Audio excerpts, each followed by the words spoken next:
Welcome back to GetXAIML. So today we will solve few more problems. A juice machine produces daily output that is uniformly distributed between two unknown limits a and b. P of x less than 12 is given as 0.25. Unknown limits means a and b, the limits they are saying a, b. That's what you have to find. So they are given you the uniform distribution. So this is given and it never produces more than 18 liters. So our produces more than 18 liters means what? P is already 18. So A you have to find. So the upper limit and lower limit are given. The upper limit is 18 is given. Lower limit you have to find using this. So this is the CDF. This is given as x minus A divided by B minus A is equal to 0.25. So you simply substitute the values. This is x 12 minus A, B is 18 minus A is equal to 0.25. That implies you will get A as 10. Simple question. Next, a juice machine produces between 12 to 18 liters per day with equal probability. So A is equal to 12, B equal to 18 for uniform distribution. The probability that the daily production is between 13.5 and 17 is equal to what? So this is nothing but f of 17 minus f of 13.5. Okay. So x minus A divided by 6. A is what? 12. Similarly, minus of 13.5 minus 12 divided by 6. So this is 3.5 by 6. Okay. Next, and the probability at least 15 liters P of x greater than 15 equal to 15. So this you convert it to 1 minus P of x less than or equal to x less than 15. This is the PDF, that is 1 minus find f of 15. So that is 15 minus 12 divided by 6. 1 minus 1 by 2. This is equal to 1 by 2. Next, consider two consecutive days of juice production from the same machine that produces 12 to 18 liters per day. So A equal to 12, B equal to 18 with equal probability means it's the uniform distribution. The probability that the production exceeds 16 liters on both the days. Okay, 2 days they are saying.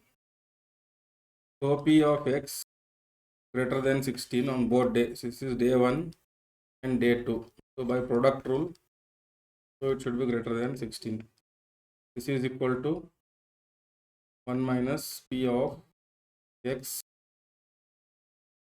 less than or equal to 16 whole square. Okay. So in uniform, you find out what is this value. 1 minus P of x less than means 16 minus x minus A divided by 6. So this will be equal to 1 minus 4 by 6. 2 by 3. 1 minus 2 by 3 is 1 by 3 square. So only 1 by 9 is the answer. Next. The lifetime of a component follows an exponential distribution with mean 2 years. So mean is 2 years means lambda is 1 by 2 years. Okay. The lifetime threshold L such that 70% of the components last longer than L is. Okay, what they are saying is P of x greater than L is equal to 0.7. Area bounded by this. Now 0.7 is equal to, what is that you have to find? L value. For what L value this is true. How will you find this? So you can use the CDF or you can use this function directly to find it. So P of x less greater than L is equal to this. So then what is the value given greater than equal to L? This is lambda into e power minus lambda x. So 0.7 equal to lambda is 1 by 2 into e power minus 1 by 2, x is L here. So you simplify to apply natural log on both sides to get your value, and you will get L as 0.71. Simple question. See some more complex question next. 4 independent components have lifetimes exponentially distributed with mean 2, so lambda equal to 1 by 2. The probability that at least one components fail before the threshold L is. The 4 components are there. So one fails. Okay. One fails means what? First you take all failures, and then 1 minus all failures is at least one fails, right? So to find P of x greater than L equal to, you get it as e power minus lambda L. We solve this. Then probability all 4 fails is equal to e power minus lambda L e power 4.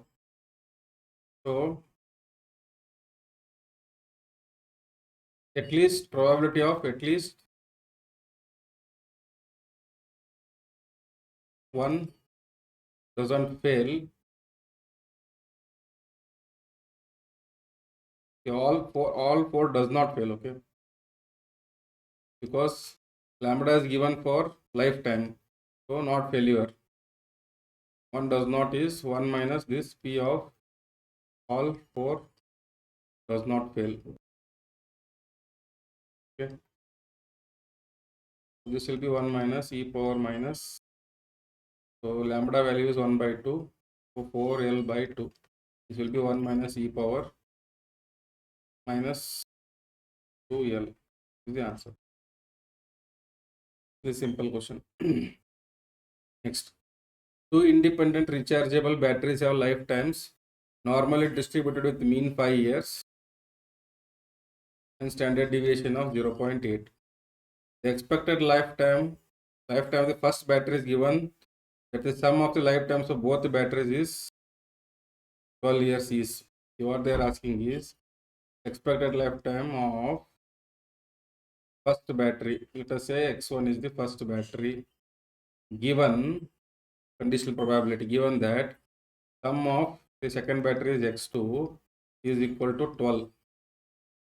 So you can apply the conditional expectation and find it, but derivation will be long. So one of the standard problem in statistics. Okay, so for that you already have the derived result. So I'll give you just the result. It can be calculated as mu1 plus sigma 1 whole square divided by sigma 1 whole square plus sigma 2 whole square into s minus mu1 plus mu2. So what is this? X1 has mu1 and sigma 1, x2, the mean is mu2, standard deviation is sigma 2. Then this is represented as E of x1 plus x1 given x1 plus x2 is equal to, say, some s value variable instead of 12. So that will be given like this. So if we substitute here, the mu1 and mu2 are same because they are coming from the same distribution. So mu1 is given as 5 plus sigma square means variance, so square of this 0.8 whole square divided by 0.8 whole square plus 0.8 whole square. Then s is 12 minus 5 plus 5 is 10. So if you solve this, you get, I think, answer as 6. Okay. This is the only thing is to apply conditional expectation. This is what you will get at the end. This is one of the standard results. This is for normal distribution. Similarly, you can solve it for other distributions also. And then you can standardize something like this formula and keep it for your reference. So in the exam, if they ask, you can directly substitute. Next, a factory produces rods with lengths normally distributed with mean 120 and standard deviation 8. Let z equal to x minus 120 by 8. This is given. The probability that z square is, so to find what z square probability of z square is greater than 4. How will you find this? Z I can find, but z greater than 4 means so let us take this z square. Z square is equal to 4 or greater than 4. Let us take for time being or say greater than 4 only. Is so this implies if I take the square root of this, z is around say plus or minus 2, not equal to but plus or minus 2. So what exactly it means? The minus 2 and plus 2. To take the symmetry, this is saying z is less than minus 2 plus p of z is greater than 2. This is the meaning of this. This is how we have to split. Okay.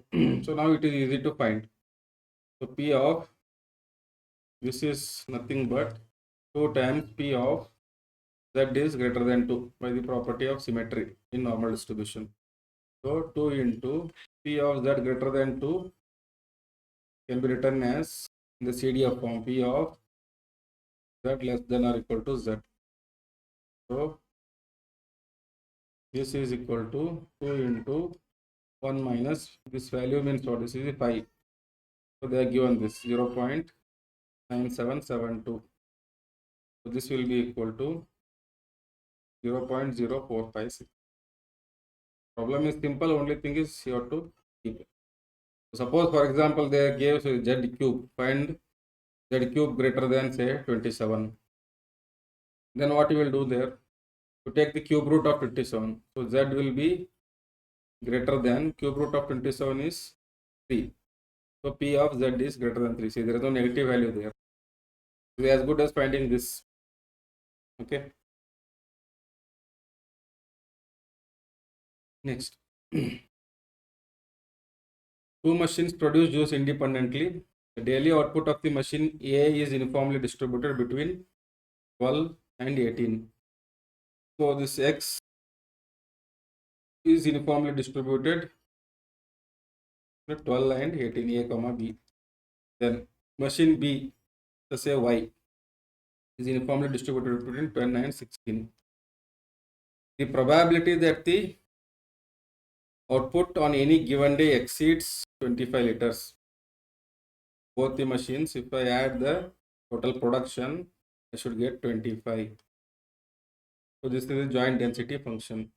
When I solved some examples on uniform distribution, we use that geometric representation and solved it. So it will be easy. So now we'll do the same representation here. Try to understand this. This problem is different from that problem. The only thing you can solve in this way. When you solve in this way, please make sure that what are the values given. See, in the previous example, it was starting from 0, I think. So your curve will be something like this here. This is 0, 0, comma 0 coordinates. Now let us say this is x, this is y. I will explain what is the difference between that example and this example. Okay. So you cannot just directly take and integrate. There you did it because the condition was different there. What is the condition here? I will explain. Now, this is x, this is y. Now let us find the area for the joint density. So what is x? 12 to 18. So let us say what 12 is here. So this is starting from 0 here. 12 and then let us say the 18 is here. Then what is y? Y is 10. So let us say 10 is here, and then 16. So let us say 16 is here. What is the area bounded by this? The 12, 10, then 12, 16, 18, 10, 18, 16. So if I join this in a plane, this is the actual area bounded by the curve. What is the length and breadth? So this is 18 minus 6, 12, 6. Then this 6. So I got the denominator. Area is equal to 6 into 6, length into breadth, right? 36. Now, out of this, what is the region I have to find? This is what I have to find. The line which cuts this rectangle and the area above that. Greater than 25, x plus y greater means what? The line. Now let us find where is that line, where it cuts. So to find that, let us say y equal to 25 minus x. Okay. Now, please observe carefully here. The previous examples, when we solve the same question, there the coordinate started from 0. But here they are not starting from 0. That is the difference. There you just integrated from 0 to x. Because it starts from 0. There is no problem there. But here, you want to integrate directly like that, you have to adjust these values because x and y didn't start from 0. They start from 12 and 10 respectively. Okay. So that way also you can solve by adjusting the values or just calculate the line here and then find the area of that triangle. Okay. Now let us see x plus y is greater than 25. First, let us see whether we'll get a area of triangle or not. The line doesn't produce a triangle. It may produce, for example, if the line comes somewhere here, okay, it becomes a trapezoidal. You cannot find the area of a triangle. So let us see. Now, when x is say 12, what will be y value? 25 minus 12 is 13. So when x is 12, y is somewhere say 13 here. So this is 12 comma 13. Next. Then when x is 12. Now same when x is 18. What is y value? The y value is 7, right? Okay. So that will not come here. Next. When let us find another point here on this line here. Because I got this, I want to find the another point where to join this line. Right? On y coordinate, I have found this point. Similarly, I have to get a point here. So how will you get this point? So x is equal to, I have to find x, no? Where is x is? X equal to again y minus, sorry, 25 minus y. So this is, so x is equal to, if I take say y as 10, y is 10. So this is where I have to find, no? Y is 10. Here x is 12. Here I have to find.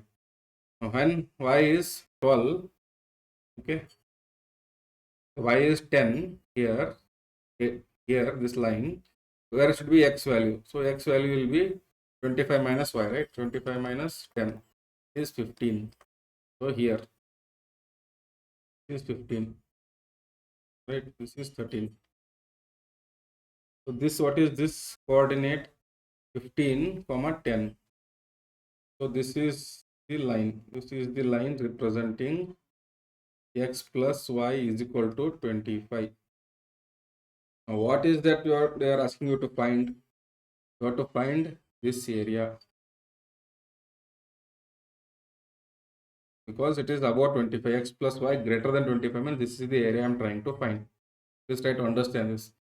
Now I can find this, but it's difficult to find all these coordinates, this length, and apply the trapezoidal rule. This is not a triangle, no, trapezoidal. But instead, what I can do, I can find this triangle area, okay, and then subtract from the entire area. This is 36 minus this area will give me what?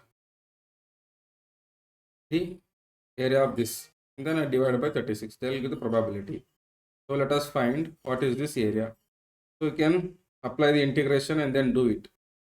So applying the integration again, see, the x starts from 12 and it goes till 15. That is the interval you have to take, and then you have to adjust is 25 because you are subtracting some value here. So it is difficult to do here, but simply I can calculate here. No, what is this point 12 comma 10? Right, this point. What is the length of this area? This is 3. What is the length here? This is also 3, right? 10 to 13, 12 to 15. So area of triangle is half into length into breadth. So this is 4.5. Now what is the area of this? Area of this will be required. What is the required area? Required area is equal to 36 minus 4.5. That will be 31.5. What is the probability of x plus y greater than 25?